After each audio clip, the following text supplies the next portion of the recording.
Good morning, YouTube. This is the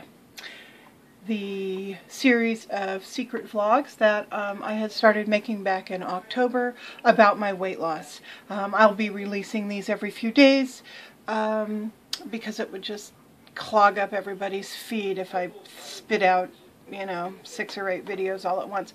So anyway, this is video number 1, starting with my first kind of introductory secret vlog. I wasn't sure if I was going to share this with everyone, but now that I've got a weight loss channel going, I'm going to go ahead and put these up on my Cheryl Coyote channel because they're uploaded to Cheryl Coyote. So I'm just going to make a playlist that will be secret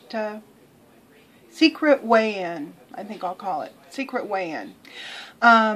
So if you're interested in following my weight loss endeavors, you can go over to Alexis Wiseman, which is the name that my channel used to be. I've retained the name for this other channel, and subscribe if you want, whatever. I'm going to weigh in every Tuesday, so a video either will or has gone up today. So yeah, so follow me along on that if you're interested. It's full of challenges. This was a challenging week, but I'm not daunted. So, see you guys later. Bye. Hey now, YouTube or part of YouTube. I haven't quite decided if this is going to be a public vlog or if I'm going to keep this kind of sort of private when I forget. God, I'm having trouble with this. I've got a selfie stick in my hands. Let's see if I can fix it a little bit. There we go. Put it up here. No, that doesn't work, huh? Because the light's being weird. There we go. Okay, I think I have myself comfortable. Anyway, this might not be a public vlog. I don't know yet. Right now I'm just calling it my secret vlog. So, if you're seeing this, I've decided not to keep it a secret anymore. My secret vlog is, I think, since this is the first vlog post I've done on this, I think it's about the way that I've been changing since this summer. Today's the 25th of October. I just got back a couple weeks ago from my big epic trip, meeting so many of you guys, and it took me about a week to get back to normal. But I knew things had changed for me on this trip. I knew it was profoundly important that I went and did this. But I didn't know why, and I'm beginning to understand some of the why.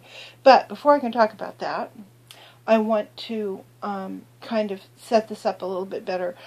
About, it was in July or August, I decided, well, because I was in pain, I was in so much pain, and I was so worried about the trip, because I thought, oh geez, I can't do the trip with these knees, this knee, not both my knees, but that one knee hurting. I can't do it if I keep getting this gout.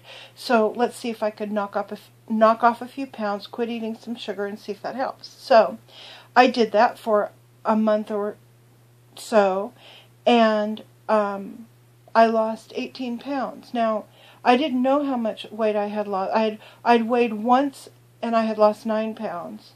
Then I weighed again a few weeks later, and I'd lost another 9 for 18 pounds the day before we left on our trip.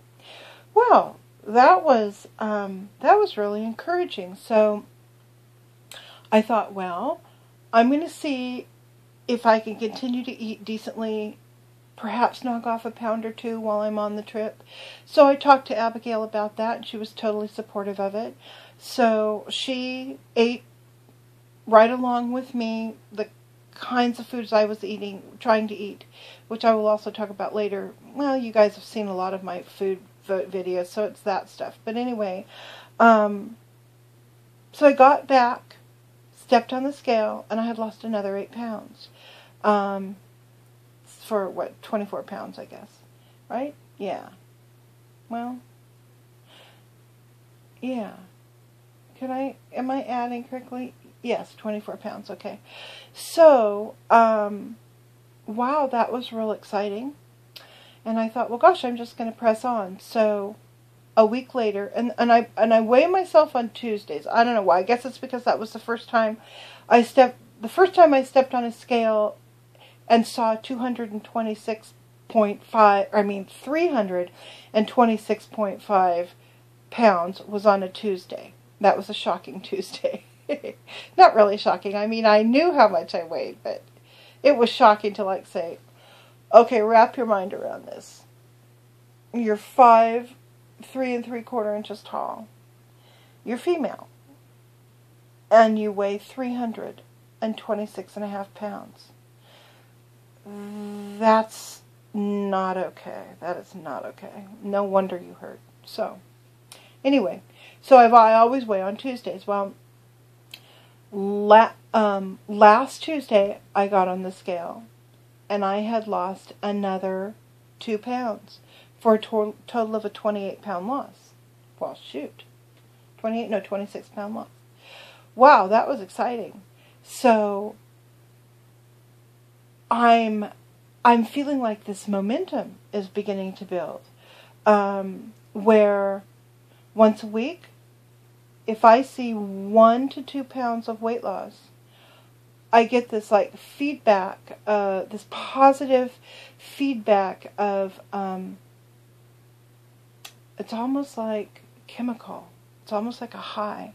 Because I'll have to show it to you someday. We use one of those old-fashioned tall doctor scales that my husband drug home from somewhere, and it's perfectly calibrated.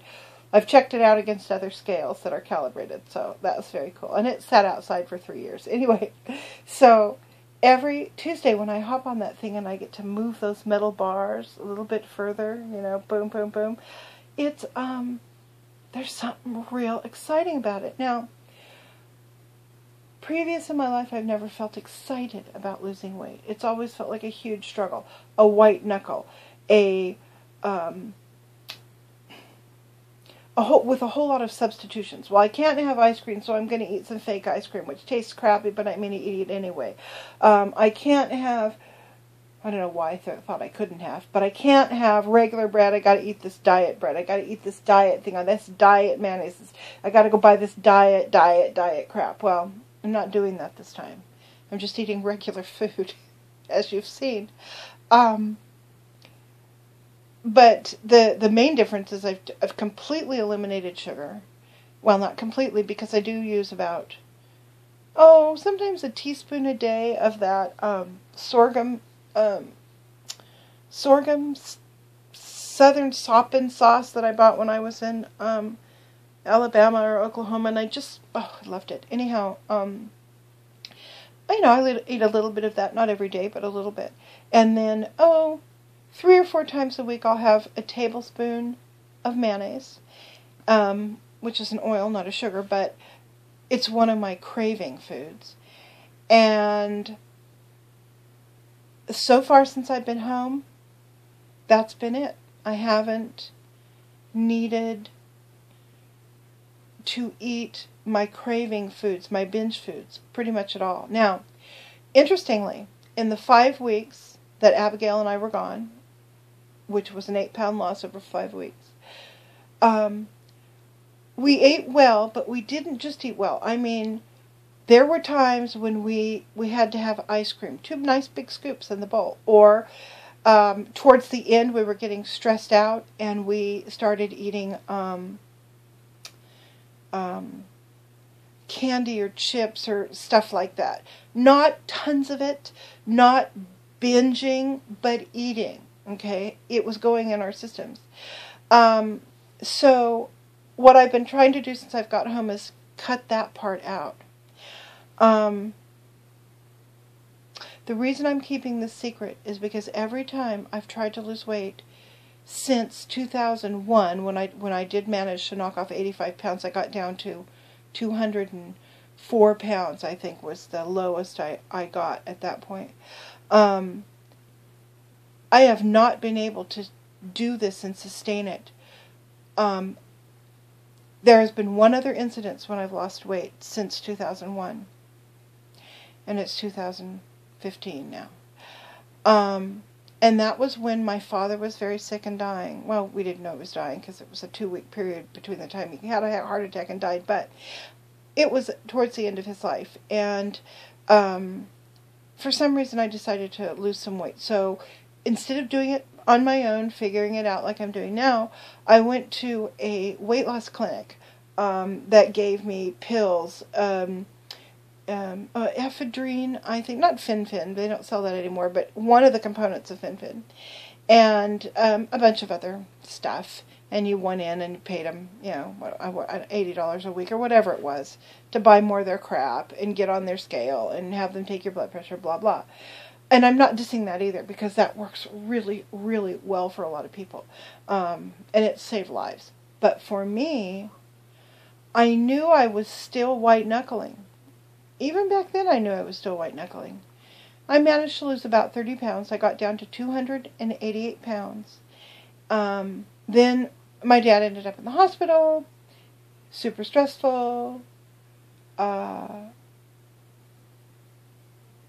You know, he died. I had to deal with my mom, blah, blah.